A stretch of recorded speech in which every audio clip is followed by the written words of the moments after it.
Hey everyone, welcome to the Walk to Wealth podcast. If you're tuning in on YouTube or any of the podcast directories, we just ask you one teeny tiny little favor. Just make sure to follow so you never miss a beat. This is our year this year. We've been on a tear so far this year, so you're not going to want to miss any of these amazing guests that I bring on. Without further ado, let's get right into this episode. Hey Nick, for anyone that may not know you, tell us a little bit about yourself. Who are you and what do you do? Hello, my name is Nick Gray. I wrote a book that I'm going to try to encourage your guests to host a party, even if you don't host parties now. And then I used to be famous on the internet. I started a company called Museum Hack that did renegade museum tours. And I started that company and then I sold it in 2019. That was my second business sale. But now I'm obsessed with this book and trying to help people make more friends and network. Amazing. And so before we get into today's conversation, tell us a little bit about your walk to wealth really quickly. Like, where did this story all begin? What was money like growing up in your household? Was this something that you were always kind of interested in?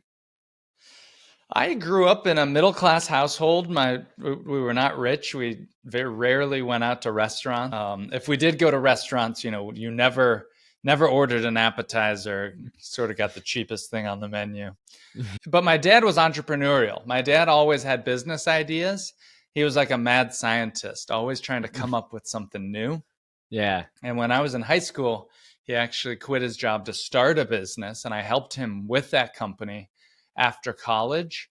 And I helped him hire his first employee, but he had all the ideas really. So that's kind of like what money was like. Yeah. So fast forward a little bit, you helped your dad with the business. Fast forward a little bit more. Tell us, when did the, partying, idea, where did that, when was that birthed? Whether you realize it or not, but like when did the idea kind of originate from? I talk about the phrase cocktail party and parties, but it all means the people and connecting Yeah. with people. And it's not about the alcohol. I don't even drink alcohol myself, but I wrote this book about cocktail parties because that's an idea of a lightweight social gathering. Where did it all start? In my 20s, I had no relationships. All I did was work. I didn't have a girlfriend. I didn't really have a ton of close friends, but I moved to New York City and I didn't do well at nightclubs or networking events. I don't do well at those events. And I decided instead of going to bad events, I'd learn how to host my own good event. And then I could Mm, kind of be the center of the stage, right? Maybe it's similar to how like you host a podcast and you get to be the host, right? I found the yeah. same benefit from hosting parties. Yeah, it's definitely, no matter what the gathering is a certain skill set that commands respect across industries when you are the person putting it together. It regardless whether Yes. it's a podcast, whether it's a party, whether it's a virtual event, a summit, whatever it may be, to have some that the host title attached to your name, it just commands a certain level of, like, even like with authors. Like, if written a book, like, and someone says, "Hey, yeah, I'm an author," even if they're not a number one best-selling author, a New York Times just hearing the word author, it's like, Yeah. well, you put something together. In that case, a bunch of pages and words, and like just to have it put together just commands a certain level of respect that most people, just for whatever reason, like they acknowledge. Something that you mentioned stuck out to me that I heard from a friend. It was a pro tip. He said there's a big difference in calling yourself an author versus calling yourself a writer. A writer, oh, everybody's a writer, they're writing, they hope to write, they plan to write. But the phrase author is sort of an elevated title. Author means Mm, that you're published, that you're successful, that you've written, versus a writer is sort of like something you do in silent. So I love that you yeah. use the phrase author versus writer because author's elevated. Yeah, definitely. And so today's episode is going to be a little bit different because before, when I first met Nick, I was telling him about an event that I was going to host that some of my local listeners in Stanford may know a little bit about. And so in December, I ended up hosting my first in-person podcast event.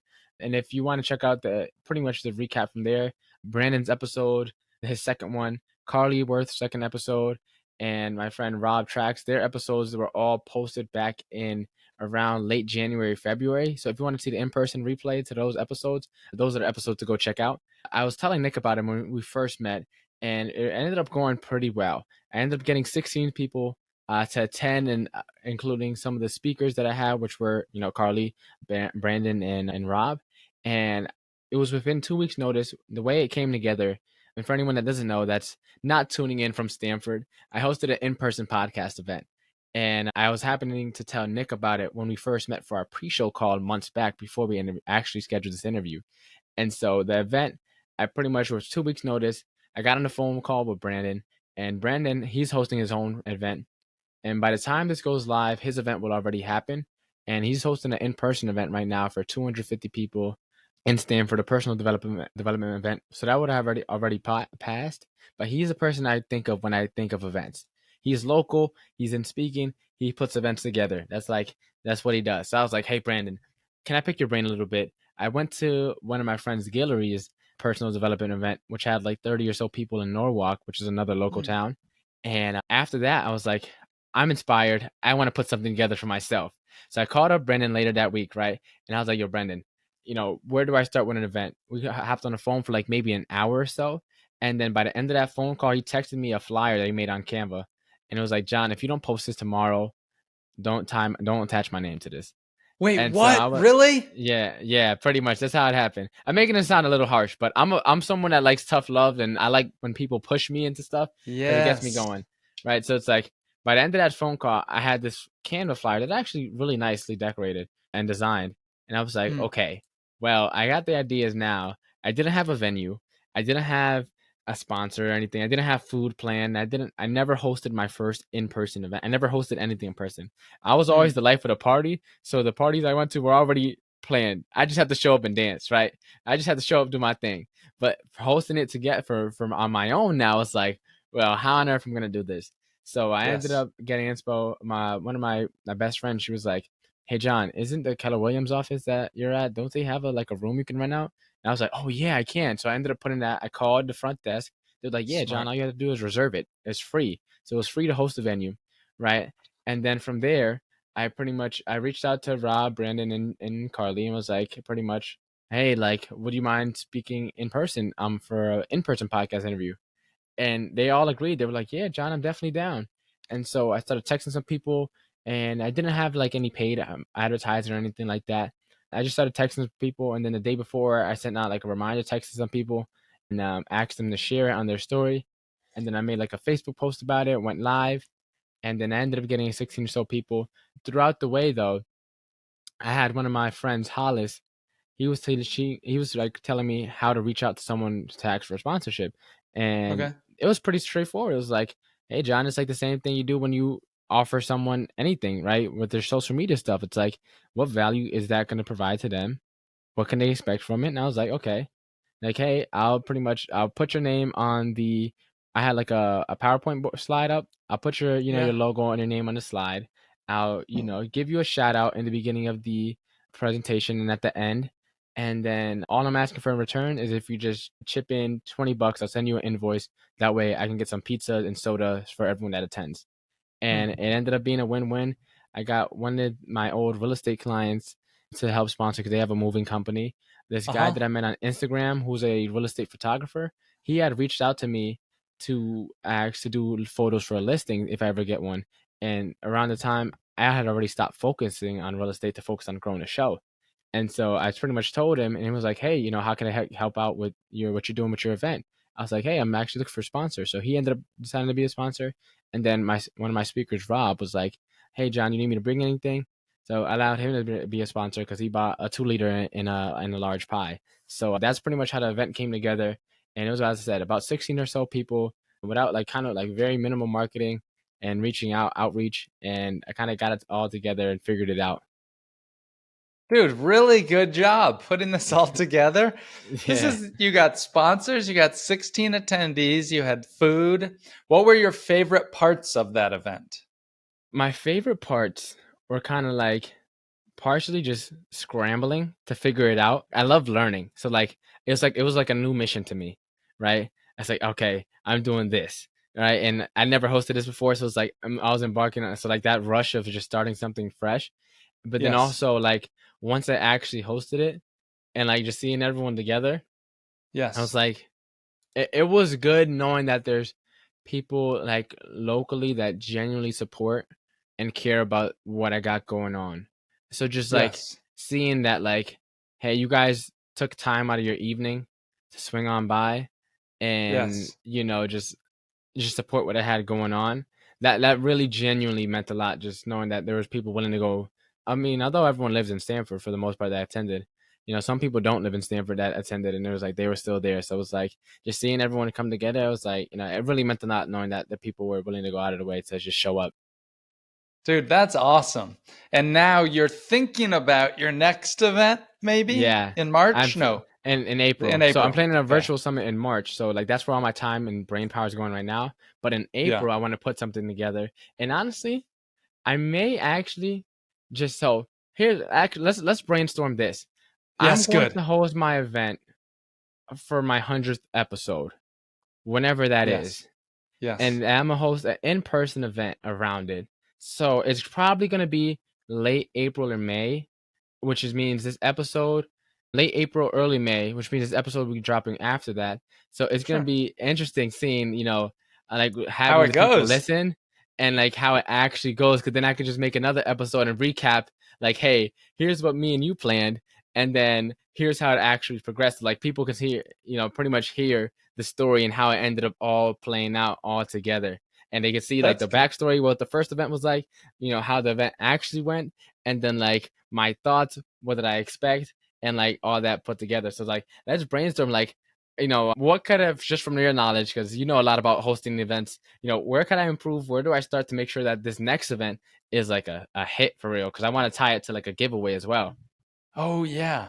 What's your goal for the next event? How many people you want to have? What's your why? Yeah.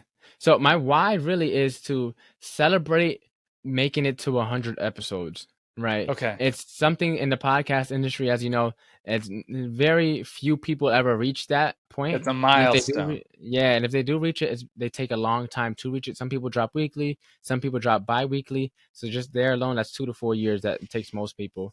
And I decided to kind of up the pace a little bit, up the ante, because I want to take this to the next level. So just having something to celebrate that and reaching that just for like kind of personally, just like it's something that it's a labor of love, this podcasting stuff. Uh-huh. And a lot of time you don't really get much reward from it besides, being fulfilled, besides, educating Yes. people. But it's like just reaching that and just being able to like appreciate the journey and like have something to also share away. So like I want to give away a FinCon ticket. So, having something where it's like, here's my thank you Okay. to everyone essentially. Hmm. For your last event, how much notice did you give people? Meaning you first thought of the idea and you planned it. How long was that from when you thought until you hosted? 2 weeks. It was 2 weeks. And 2 weeks, what yeah, night what what day of the week was your party? on a Wednesday. It was 2 weeks. It was on a Nice. Wednesday evening, yeah, Nice. Nice. Why did you choose a Wednesday? because it was exactly 2 weeks from the day that I hopped on a phone call with Brandon. That's smart. That's good. And did all your invites go out on that Wednesday, or when Yeah, did your so invitations go out? I think I started interviewing people. I mean, sending out some like invites on that Monday. I think I posted it. So me and Brandon talked on Wednesday. I posted the Uh-huh. flyer Friday, but I think I started reaching out to people that week after. So I think like a week before I started texting some people. Great. And then how did you collect the invites to the party? I didn't. Oh, I you was didn't. kind of. You told me. I just kind of texted people and then texted them again to remind them. That was Yeah. something that I definitely took away, is making sure I have some type of invite, even if it's like a free Eventbrite thing, like just having something where people sign up. Yeah.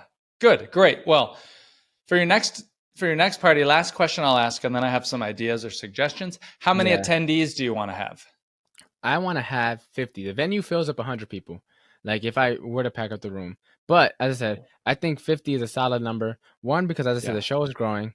Two, I have a Yeah. lot more time to brainstorm and plan it out. And then three, last time I had 16 on 2 weeks' notice with very minimal marketing and very Uh-huh. minimal outreach. So I think I probably could have got close to 30. Yeah. But as I said, with last minute stuff, some people decided they couldn't go and stuff like that. So it's like if I have some more people, all the people from last time, I could, for the most part, I could say like at least 2/3 of them will definitely for sure come back around. And then if they Cool. all bring a friend, right, then that's pretty much they're almost 25, 30 people right there. Nice. Nice. All right. So, what date would you like to do for your next party? Let's Yeah. start to put on the calendar at least. What date you think you want to do?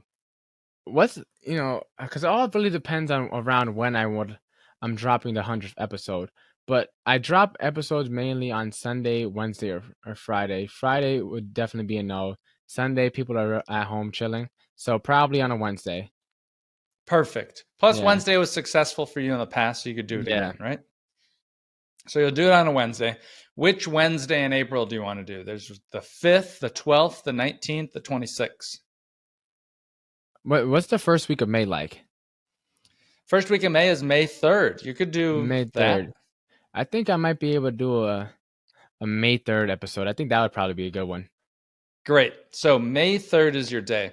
Yeah. Now, what I would suggest is now that you have your day, now that you know what your goal is, now you're going to work backwards, right? Yeah.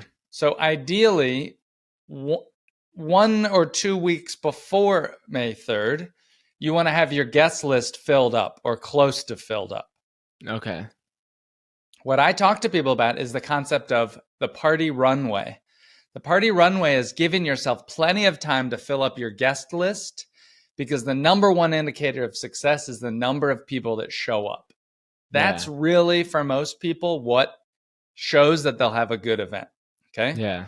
So for yours, by April 26th, you want to have probably 30, 45 people who've all signed up. By the way, you have to collect Email. RSVPs. Yeah.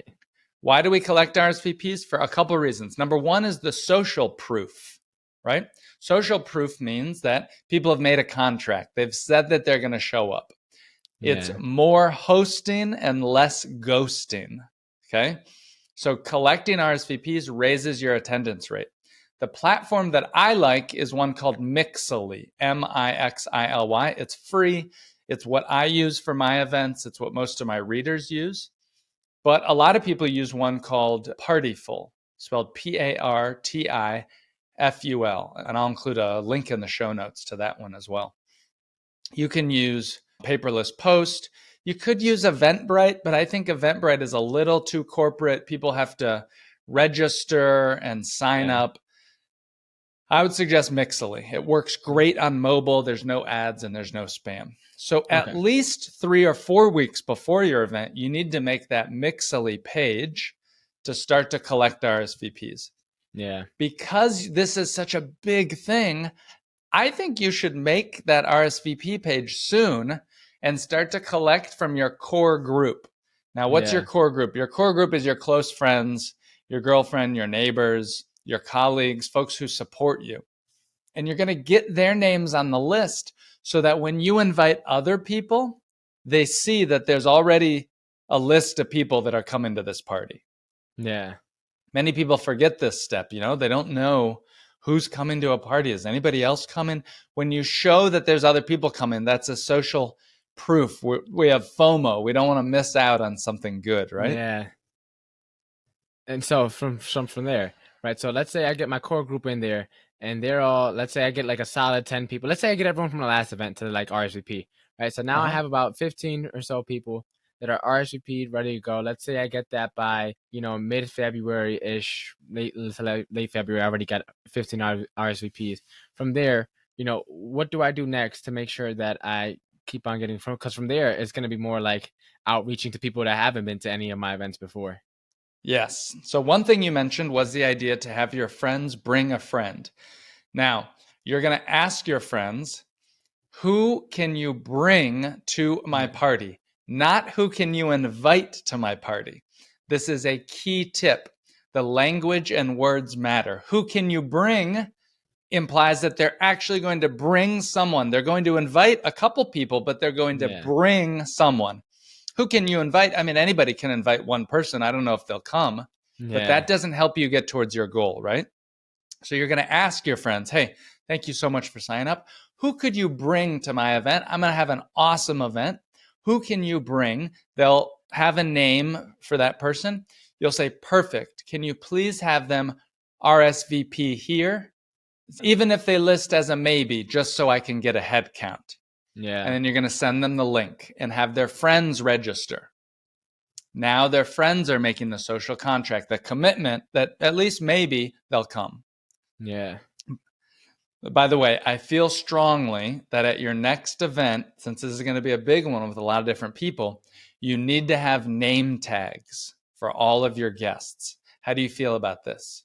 I think that's what I was gonna ask you next, right? Because like the last event, it was like the first 30 minutes were like networking, and then the next 30 minutes to 45 minutes after that, I was doing like the interviews with the speakers, and then the last like pretty much the stragglers, right? We all just kind of sat and networked and just chopped it up for like maybe like 30 to 45 minutes after that. Even like we stayed after longer than the event ended technically. So I think Mm-hmm.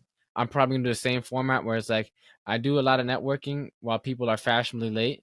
But I say the Yeah. event starts at 6:30, but in reality that's when the networking starts, and then like the actual. I'm not sure if I'll do like a. I think I would probably do in-person interviews again like I did last time, and then some more networking at the end, and like probably have some food and like kind of keep the same format. Let me know what you think. But I think we're getting that many people. I think it's definitely gonna be important because like all the different people from the different areas having name tag would probably make it a lot easier to break the ice. For sure, the name tags help. Now, my book is called The 2 Hour Cocktail Party, and it's about a formula for gathering. And the Yeah, formula is just my name, Nick, yeah, Nick. The N stands for name tags. You okay, want the name tags because it helps people meet other people, and it shows that this isn't a party of cliques. It yeah, encourages people to go up and say hi to somebody new. So that's why name tags are important for all events. The I stands for icebreakers. You're going to have a lot of different people from your life that are there. You want them to meet each other probably. So yeah, you'll lead about 2 rounds of icebreakers to help people give an excuse to go up and say hi to somebody new. So that's the I. The C stands for cocktails only. I would encourage you not to do food at this next party. Maybe you could order some pizzas, but really yeah, think about what's the easiest way to do it, and that's at a self serve bar or cocktails only. Okay. And then yeah, the K stands for kick them out at the end. Keep your party to about 2 hours. Now, this is important. You need to set a start time for your event and an end time. Many people never list an end time, and that causes people to show up late. Like you said, the stragglers. They yeah, see an event that's at 6 o'clock and they say, "Oh, I'll show up at 7:30." Well, if the event goes from 6 to 8, they're not going to show up at 7:30. They're going to show up on time. yeah. So that's the formula. Nick. What Okay. resonated with you? Anything in there that you liked or that you think you might do? Yeah, definitely. The name tags, definitely. I'm definitely gonna do that. And then icebreakers, throw some ideas out for there, because as I said, I never really put together an event before. So besides from that first one, this is gonna be take two. So what are some ideas for an icebreaker? Again, you already know the theme of my podcast. You already know like the what I'm gonna give away. It's gonna be like, I'm thinking maybe like what's the first episode you listen to, but again, it's gonna be a lot of people that are there from different parts of my life that might have not checked out the podcast, but just support me that want to show up. So it's like, what would be a good icebreaker? The icebreaker that I suggest is one that will just help people to connect. And so I would suggest that you have people say their name, say what they do for work or how they spend their day. And then at the beginning of your event, when people are cold, you simply want them to share something to express a little bit about their personality. The one that I like that works 100% of the time is, what's one of your favorite things to eat for breakfast? What's one of your go to items? For me, scrambled eggs. My secret ingredient is coconut oil. Sometimes I add some spinach. Okay. So, why is that helpful? Because that shares a little bit about their personality. I I hear what you're getting at about talking about you and your episode, but I don't think that's helpful for the group. Yeah. And some people may not have listened to the podcast, or some people may forget, or they get put on the spot.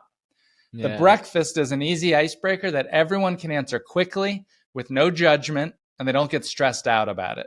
And I would use that icebreaker at the beginning of the event. Okay. Yeah. And then At so the end of the event, when like 30 minutes before it's scheduled to end. Then I would lead one more round of icebreakers. And that one, you want to do a value additive icebreaker. What I mean by value add is you want people to answer with something that will make the room feel smarter. So yeah. that could be, for example, share one of your favorite podcasts, Share a piece of media that you've listened to recently. And why did you like it? It could be a Netflix show you binged, a book you read, or something like that. Everybody sharing that will make others feel smarter, and they'll leave your event being like, dang, that was the best party ever. Like, I got to meet all these people. I got new ideas for new podcasts to listen to, etc. So Yeah. those are the two icebreakers I would use. Yeah, and then let me ask you about the cocktail part. Like, how do I make it so that it's not a drink-a-thon and that it's still like very social? So, the number one thing I hear from people who read my book and use my formula is that they're shocked by how little food and drinks people actually consume, because the focus is on the people and on the mixers and getting to know people. When you add structure to your party and you do a well run event, there's so much less drinking. Why do we drink? We drink when we're bored. You Yeah. drink during sports games when that's all you can do. When you can't talk, that's when people funnel their attention into drinking. At nightclubs where it's too loud, that's where people drink. At your event, they're not going to be driven to like some excess drinkathon, because they're going to be mixing and mingling. There'll be name tags. You're going to have a little bit of music, but the focus will be on the people. Does Yeah. that help with your question? What did you do at your last party? Why? How did you make it so it wasn't a drinkathon? So I just didn't have drinks. I had like a couple 2-liter sodas. That's about it. Okay, cool. And that's fine too. You can do that as well. If you just want to do sodas and seltzer, you got to have waters and juice and Yeah. non alcoholic. I think that's great as well. You don't have to have alcohol. Yeah. All right. So, Nick, man, you dropped a lot of good ideas.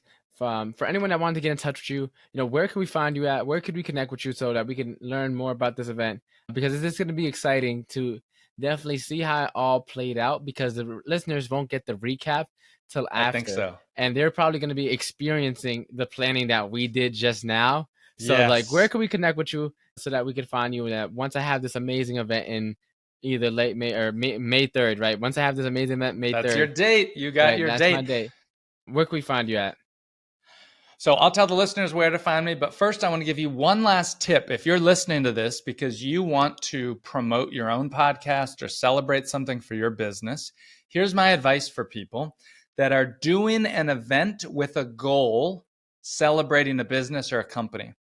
If you want people to do something, you have to ask them at the party. So for you, perhaps you would ask them to leave a review Oh for your yeah, podcast during the party. You cannot ask them to do it before. You can't ask them to do it afterwards. I mean, you can, but they're not going to do it because they're yeah, busy. But if you do it about an hour into your party, when they're there, they're having a good time, they're being hosted, they're meeting people, and you were to say, hey, everybody, we're here to celebrate my podcast, the number one thing that helps me out the most is to get more reviews. So I know this feels awkward or cringe, but it really helps me out. I'm going to stop the party for a second. Will everybody please take out your phones and open up your podcast app? Search for my podcast. And if you're inclined, I'd love it if you wrote an honest review on how you feel about it. I'm trying to create a community and help people on their path to wealth. So think about that. So that's a big suggestion that I have for you, John, during the event itself. Is that cool? yeah. Definitely, I'm definitely gonna make sure to do that. Okay, great. So my book is called The 2 Hour Cocktail Party. You can find it on Amazon, Audible, wherever you find your books online. And I'm going to link to some things in the show notes about how you can use my book to host even things like a baby shower or a housewarming party. How you could host a clothing swap or a book swap for your friends using a formula for gathering with the Nick Party formula. So I'll include all that. Check me out on social media. I'm at Nick Gray News. And then I have a famous newsletter. It's called Nick's Friends Newsletter. I send it out every month. By the way, everybody should have a newsletter that they send to your friends at least every year, one issue. I'm going to try to get John to do it. All right, that's it. I'm Nick Gray. Check me out and say hello. Thanks for having me as a guest. Hold on, we got the famous 5 questions. How we wrap up every Oh, episode. good. Rapid Oh, fire good. round. Good. Rapid Good. fire round. Good. Ready, Nick? What is I'm the ready. most impactful lesson you've learned in life? Most impactful lesson in life that I've learned that I could give to somebody in their 20s, I would say smoke less weed. Now, look, that's a controversial opinion, but with marijuana being legalized, I think it does curb against a lot of people's productivity, for some Yeah, people at least. And so I think I'm very happy to be much more sober now in my 40s than I was in my 20s. And that's something I would think about. Amazing. Let's see. What is the most admirable trait a person can have? I think somebody that's very productive is very admirable, somebody that's dedicated and persistent. If you had to change someone's life with one book, which book would you recommend? I love the book The Art of Gathering by Priya Parker. I think that's a great book. What is the legacy that you're trying to leave behind? I'm trying to encourage people to host more events, whether it's for your neighbors or your friends. Get people together, and we can all use a new friend. And for anyone that's trying to embark on their walk to wealth, what is the first step that you recommend they take? First step to take is, I guess, get your own finances under control. Get out of debt. No debt. Amazing. Nick, well, that's all for today's episode. You know what they say, all good things must come to an end. It was a pleasure having you on, and I look forward to updating you to see how the event went, and look forward to dropping this and seeing how it all came together. Awesome, John. I can't wait. Your event's going to go great, and congratulations on 100 episodes.